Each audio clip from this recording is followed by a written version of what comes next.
Hello, and welcome to a new series, a new season of Meet the Music. I'm your host, Tom Corley, and today is a very special session because we are talking about the blues. And we have someone who's very familiar with the blues and has a very interesting perspective on it, Dr. Gary Burnett.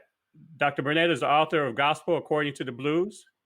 Dr. Burnett teaches New Testament at the Queen's University in Belfast, Ireland, and also runs a specialist business consultancy for the high-tech industry. He also has a blog, down at the crossroads.wordpress.com, where he writes passionately about the blues and completes album reviews. He is also on Twitter at Blues and Faith, of course, and he's king of guitars and a surfer. Dr. Burnett, welcome to our show. Well, it's great to be here, Tom. Yeah. So let me start off with this elaborate question for you. Okay, how did the blues come to you, or who introduced you to the blues, and what stage in your life was the blues introduced to you? And then, why the blues? I mean, why not classical? Why not, rock and roll? I mean, how did you fall into that love of blues? Okay. So when I was a teenager, just a few years ago, my friend George Loudon. Now George is now a world-renowned guitar maker, but George is a few years older than me, and he lent me a couple of albums.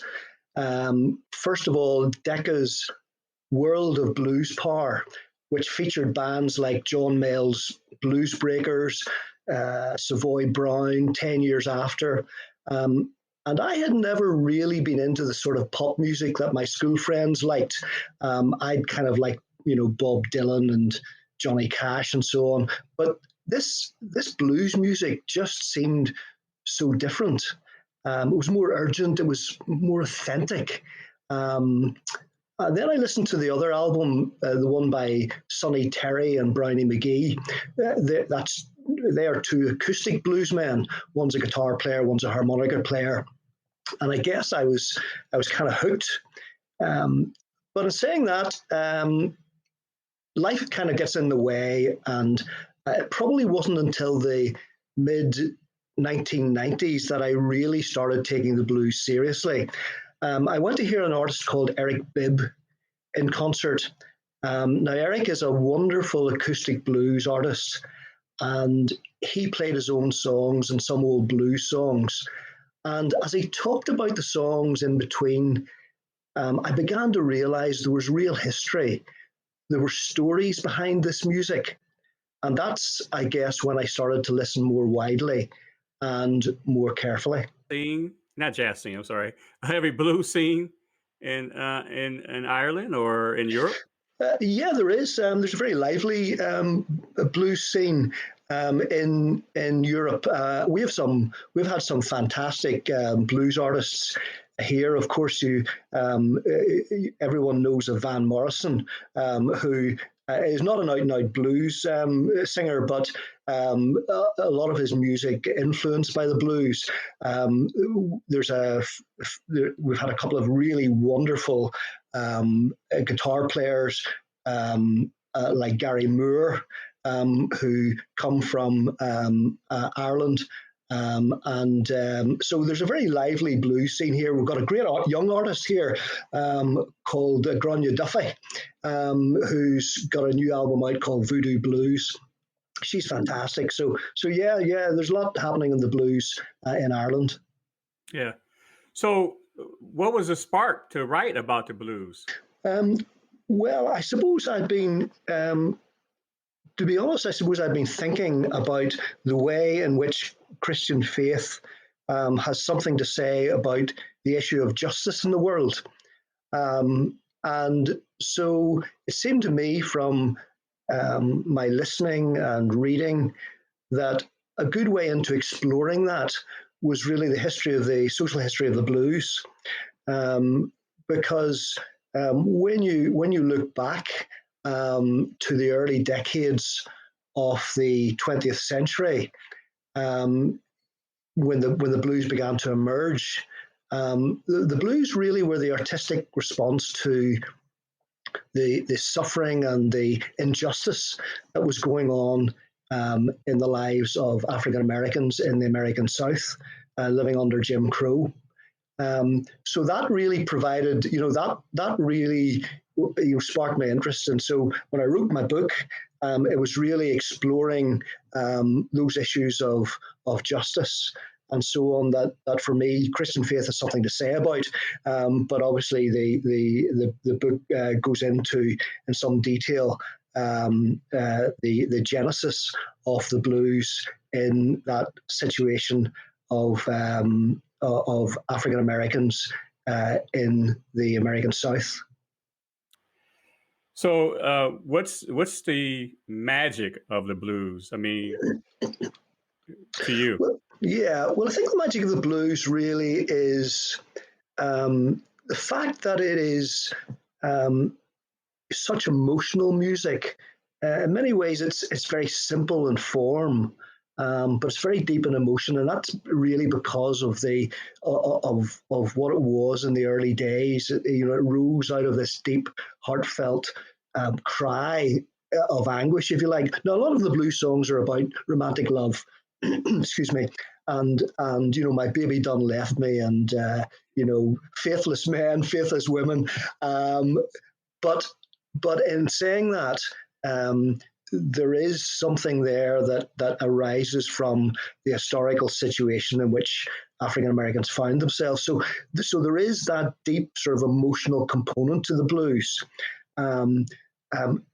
But the other thing about the blues, which is very interesting, and I think many people who don't know the blues perhaps don't quite realize, it's not all despair and moaning about the difficulties of life. Because whatever else we want to say about the blues from the earliest days, whether it was the early women blues playing large shows or the country blues artists and juke joints, blues was entertainment. It was music to dance to drink to on a Saturday night, to help you forget the harshness of everyday life on the plantation. So it kind of expresses the whole gamut of human experience. So as well as complaining about the hard times, blues always was looking for a way out of the hard times. Sometimes that's through humor, sometimes maybe just looking for that better day ahead. There's a classic blues song called Trouble in Mind, where things are so bad, the singer is thinking about laying his head on that old railroad iron, and by the time the chorus comes around, amazingly, he's singing, "I won't be blue always. Sun's going to shine in my backyard someday." So there's something in the blues where it's rooted in this deep emotion, but the singer is finding a way out of his situation, and I think that is why the blues has this sort of wide appeal, and why it's gone far beyond the boundaries of the African American community, and why there's an appeal to people all over the world because of that deep emotional connection, and the way that it helps people to move from a bad situation into a more hopeful situation. Right. So, it was the popular music of its time. So it was a popular music of its time, absolutely was, and particularly in the very beginning, with the first big artists were the women artists, people like Rainey and Bessie Smith, Victoria Spivey, and so on. These were all major artists. They played big shows. They were much bigger actually than the men were. The big women artists were the women artists were big in the 1920s, and then you started to find the men coming in towards the end of the 20s and the 1930s. And they were playing, in juke joints on the edges of plantations and so on. But it was popular music. It was music to dance to. And I mean, the blues artists actually, people we think of as blues artists, I mean, they would have played all sorts of music, anything to get people on their feet, get people up dancing, as well as what we might recognize as blues. Yeah. I think the whole scene of music is just a blending. And the commercial piece of the categorizations of music is just something that's just done commercially or for marketing purposes. But I just think music just blends so much together. You've got blues, jazz, country, rock. I mean, and soul and R&B. I mean, this music is just blends together. I mean, in fact, I guess, I mean, I know you tell me whether I'm going down the right path or not, but I seem to think that the blues transitions into jazz, and then jazz transitions into, maybe a funk, soulful thing, and then that transitions into hip hop, or so it's kind of that flow. You're absolutely right. In many ways, the blues is the foundation for all of that. It certainly morphs into. I mean, it gave rise to rock and roll. Muddy Waters, famous blues artist, said the blues had a baby, and they called it rock and roll. The blues has seeped into country, into Americana. Roots music and other genres, and you find some of the modern artists that are playing the blues. They're merging it, perhaps with a little bit of hip hop. Southern Avenue is a band recent band that you'd probably hear a bit of that in, maybe a little bit in Gary Clark Jr. But yeah, you're right. Blues has morphed and changed over the decades, but it certainly has been a big part of many other genres of music. Right, yeah. So it's funny because in my research, I saw, like you mentioned the ladies kind of started it off, kind of kicked it off, and maybe kicked it off commercially in that sense. I mean, everybody was probably singing it, but commercially, the ladies kicked it off. And then in my research, I'm starting to see that lady, presence again, with different artists like Samantha Fish and the artists that you have on your list, yes. Lark and Poe. Yeah. Yes. So I see that. I don't know if that's considered an evolution. What do you see? I mean, what have you seen since you wrote your book? Yeah, I mean, there's certainly. There've always been really wonderful blues artists who have been women along the way.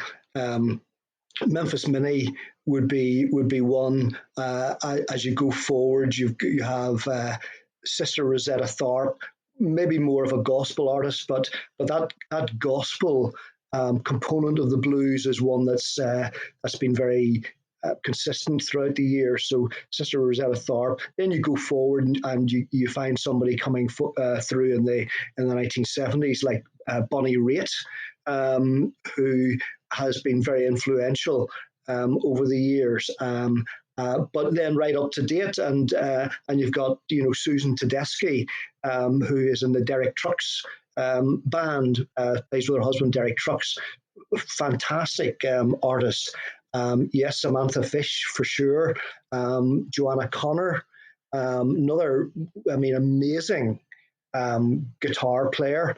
Anna Popovich, European guitar player. These women guitar players are just fantastic. So yeah, there are a lot of great women exponents of the blues. One other person you'd want to mention along the way is Rory Block. Rory Block has been around for quite a number of years, decades, still going strong. And I talked to her last year, and she told me at 70, she feels like she's just getting started. She is just a jaw-droppingly good acoustic guitar player.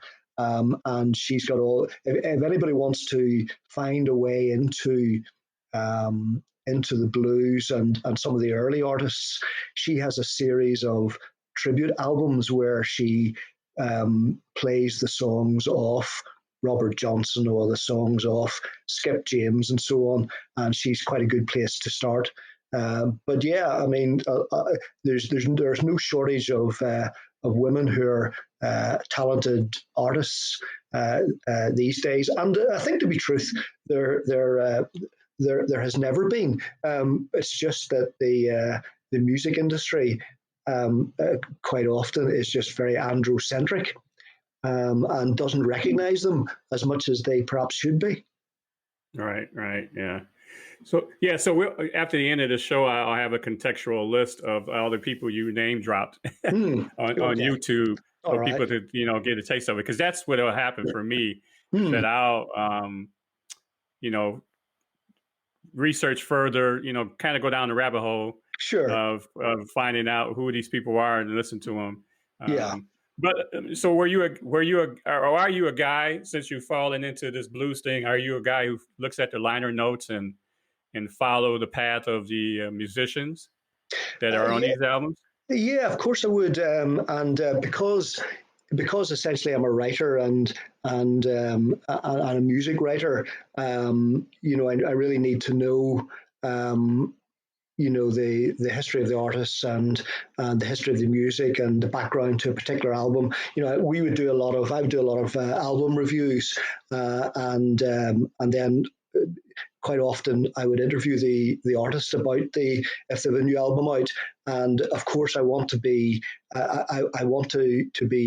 well up on the music, on the background to the album before I can talk to them, and I want to write a review that gives the reader some interesting background to the album, not just the fact that I really like it.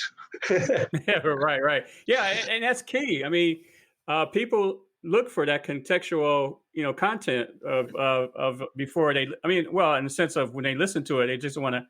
Some people just listen to the music for background. Yeah. But some people want to know, more about the music, about the song in particular. Yeah. So yeah, I like the idea that people do take their time to, I don't say study, but dissect. A song. Yeah. It's meaningful. It's very meaningful. Yeah. And there've been a number, obviously, particularly with the political trauma of the last little while, shall we say. There have been artists who have been prepared to stick their neck out and make a comment on that in their songs.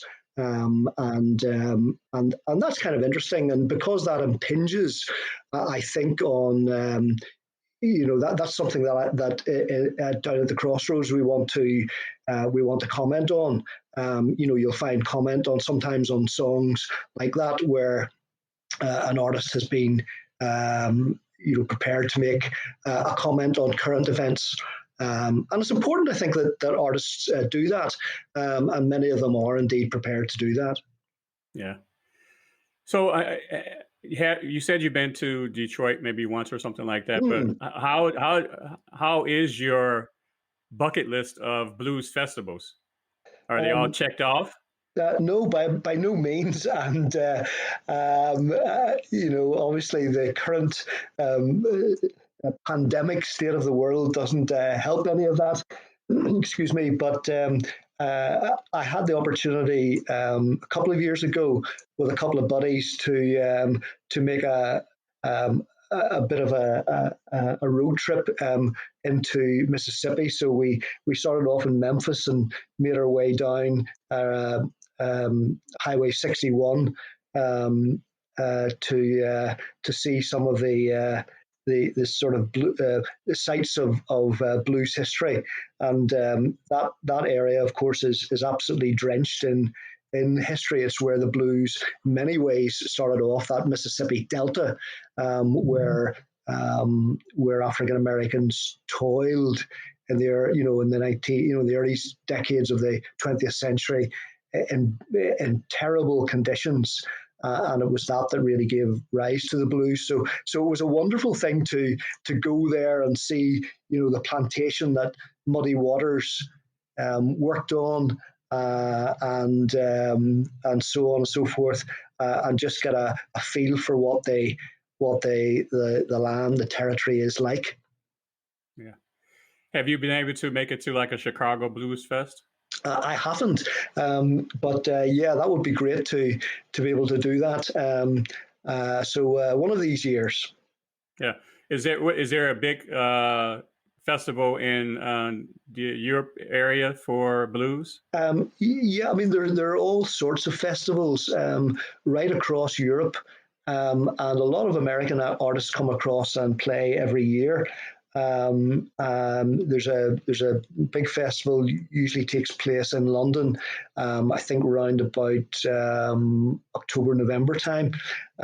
So there's all sorts of things happening all the time, but of course not at the moment. Yeah, I mean, is it a big branded one like the Montreux Jazz Fest? Is it one big blues fest that's branded like that in Europe? Um, Blues Fest is the one that takes place in London, Okay. and there's usually an absolutely great lineup of top artists playing at that. I'll go ahead then and make some suggestions, and these would be songs maybe it'd be worth if somebody's wanting to explore the blues. You can check these out. So I've got 7 songs I'm suggesting, and the first one is Robert Johnson and his Kind-Hearted Woman. This song was recorded by Johnson in 1936, just a couple of years before he died as a young man, aged 27 only, poisoned, it seems, by a jealous husband. Johnson was a jaw-droppingly good guitarist. He was a fine singer. He only recorded 29 songs in his short lifetime, but he has probably been the most influential blues artist on the whole of rock and roll. Eric Clapton says Johnson was the most formative influence on him. And he actually has a great version of Kind Hearted Woman on his Me and Mr. Johnson album from, I think, 1996. Also, there's a great version of it by Keb Mo, Kebmo. If anybody doesn't know Keb Mo, check out Keb Mo. He's one of today's great blues artists and has a really fine version of Kind Hearted Woman on his 1994 album. So that's the first one. Second one is Blind Willie Johnson's Soul of a Man, recorded in 1930. Willie Johnson was an exponent of gospel blues. Gospel blues is a kind of a thread that has run through the blues right from the early days. But Willie Johnson's slide playing, which he did with a penknife, would you believe, was just outstanding. He's a remarkable singer as well. Sometimes you hear him, he's a sweet tenor. Sometimes he's utterly raw. The amazing thing about Willie Johnson is his music is making its way around the universe at the moment on the Voyager space probe, launched in 1997. There's a disc that was produced for that by Carl Sagan that has, Mozart and Beethoven and so on, and Willie Johnson. And Wow. I often wonder what aliens might make of Willie Johnson's slide playing and the moaning that he does on the song that's on that disc. But anyway, The Soul of a Man is the one I've gone for. And there's a if you want to get into Willie Johnson's music, check out the 2016 tribute album called God Don't Never Change by various artists. Tom Waits has a great version of Soul of a Man on that album. It's a good way in. Next one is Mississippi John Hurt and his song Lewis Collins, which is a murder song, which was actually quite popular there are all sorts of murder songs in the blues tradition. But John Hurt was a sharecropper who recorded some songs in 1928. Wasn't terribly successful, and he went back to farming. But John Hurt was rediscovered in 1963 and recorded a number of albums and performed on various stages before he passed away. By all accounts, a lovely man. His guitar playing is just delightful. And again, there's a wonderful tribute album called Avalon Blues from, I think, around 2000, 2001. Lucinda Williams does a version of Lewis Collins, which is very enjoyable. So that's another one to look out for. I just wanted to interject here because you mentioned that he wasn't successful and he had to, basically go find a job. And that is, and I've had conversations on my previous episodes where I've had conversations with people, and I was kind of concerned that, we may lose an industry or a profession, because concert hall, symphony halls and, concert venues. I mean, people are struggling here, at least in the United States. I mean, as far as making a living, and if music is not going to come back fast enough, I mean, we may find artists and musicians having to find another career just to be in survival mode. But I guess, I mean, we came out of, the major wars, World War II. I mean, we came out of that, and music didn't falter, but that's what something I wanted to drop in there. And since you had mentioned that he wasn't successful and he had to go find a job, and I just hope that our musicians of today, don't give up. Yeah, it's a real problem, Tom. I agree with you, and obviously the really big stars will survive. But it's the guys who are, playing to, 60 or 100 people or something. And because of the way that record sales, CD sales and so on are, there's no money really to be made in that anymore, unless, artists only make money in that if they can sell them themselves at gigs. So they survive by, they make their living by playing, performing. I agree with you. It is a big problem, and it's hard to know just how it will pan out. Right. Yeah. So, looking at the next song to look at, I've gone for a Memphis Minnie song. As I said before the men started playing the blues, it was the women who were the big stars. Memphis Minnie came along. She played in the 1930s and 40s. She was a guitar player and singer.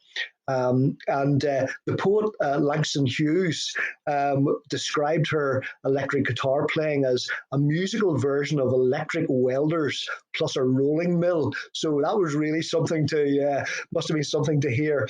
She was quite a character by all means, by all accounts. But she was also quite a talent, and I've gone for her song "In My Girlish Days." And you can hear a great version of this by Rory Block on her 2020 album, Prove It On Me. That's a really good album. If you want to check out the early blues women artists, that's a tribute to them. And she plays that Memphis Minnie song on that album. And it's absolutely excellent. Excuse me. It's funny that you mentioned some of that particular song, because as I went through the list myself and kind of Googled them, because it was only, I don't know, probably 2 artists on there that I recognized. Right.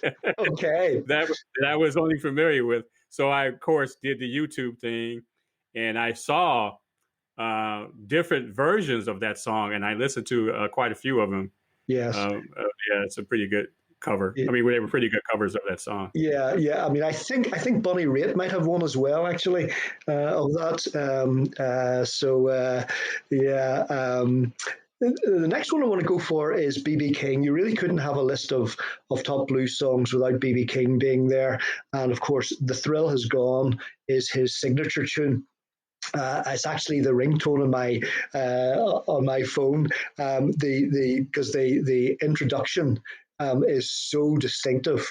B.B. King was a great singer and an outstanding guitarist. He's one of those guitar players that you can tell who it is from just hearing a single note.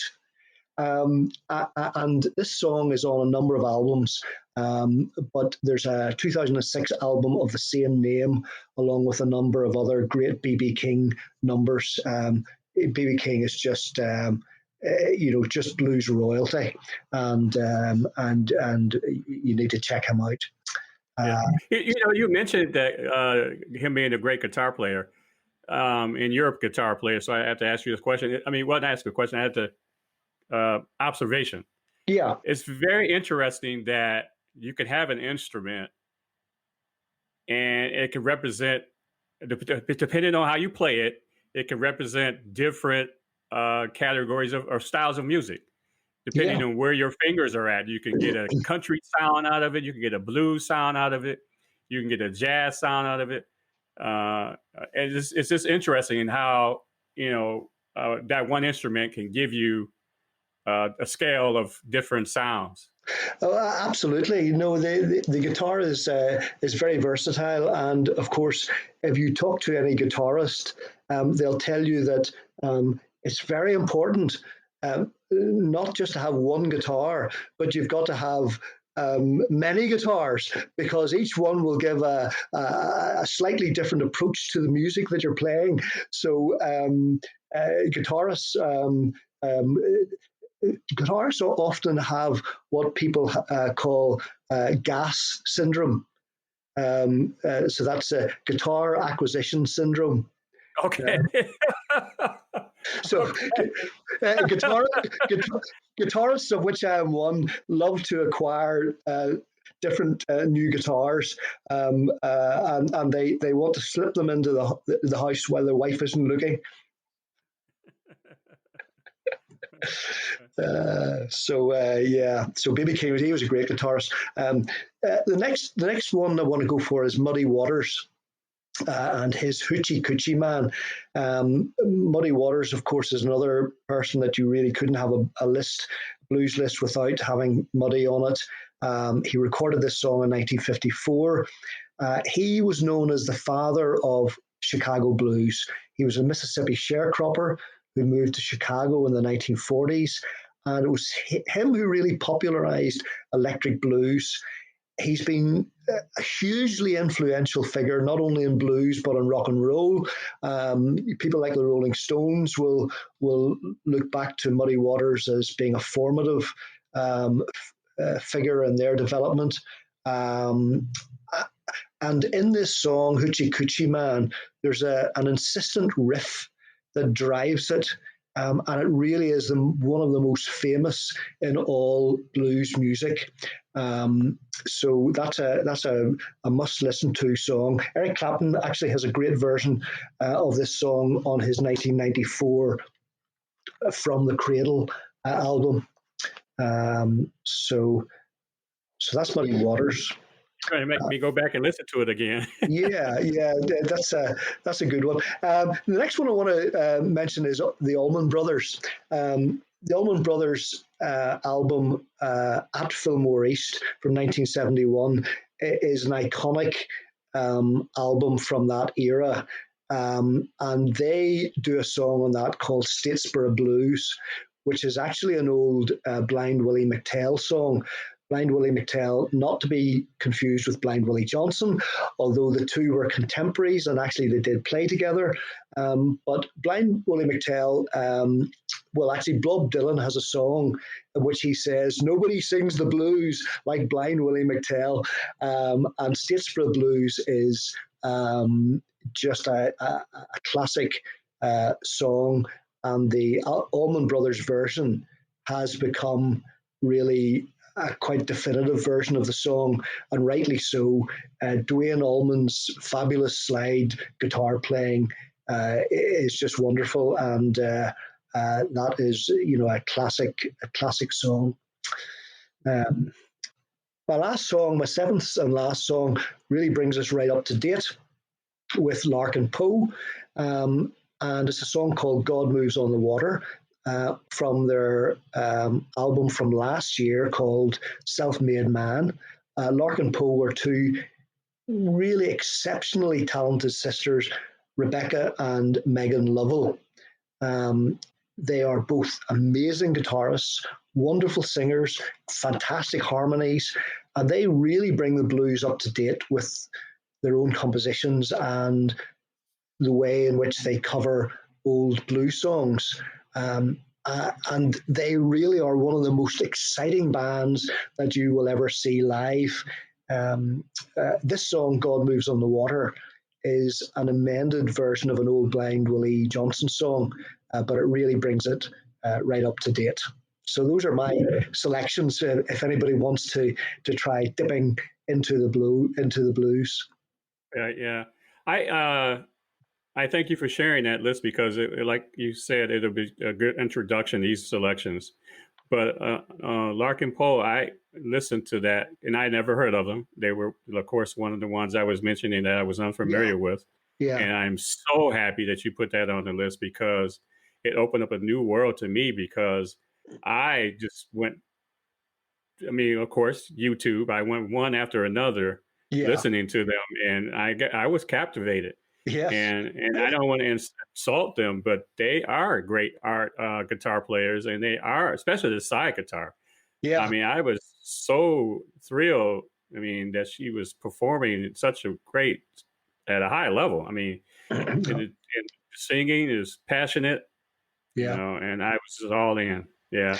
Yeah, I mean, the last time I saw them, they were playing in Scotland, and I went over to see them, and we actually did an interview with them, and they were lovely.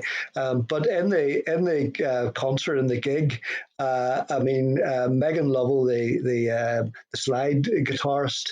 I mean, she just walked into the audience playing her slide guitar, much to the delight of everybody.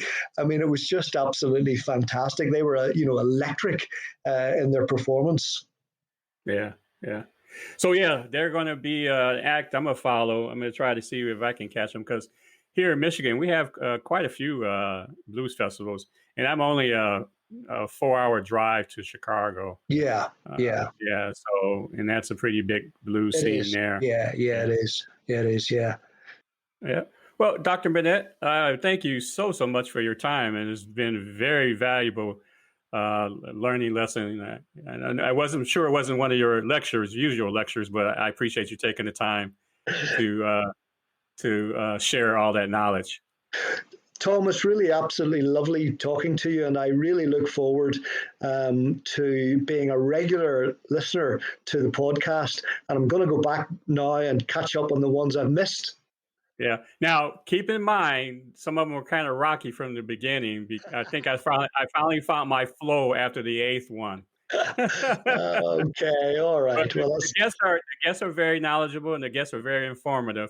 Good. You can overlook the host's default. I mean, not at all.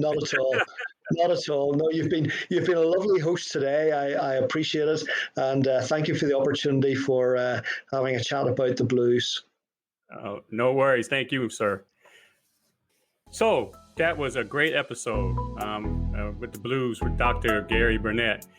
He shared a lot of information there that for us to fall into the rabbit hole and dig deep and then go after these tunes. I mean, all these artists that he mentioned, not even the artists they mentioned as far as his tunes to listen to. So again, we'll have a contextual playlist up on YouTube, and we'll have a playlist on Spotify and Deezer streaming services. So don't forget to share, subscribe, and enjoy the journey. Enjoy that musical journey. I'm Tom Corley, the host of Meet the Music. Until next time.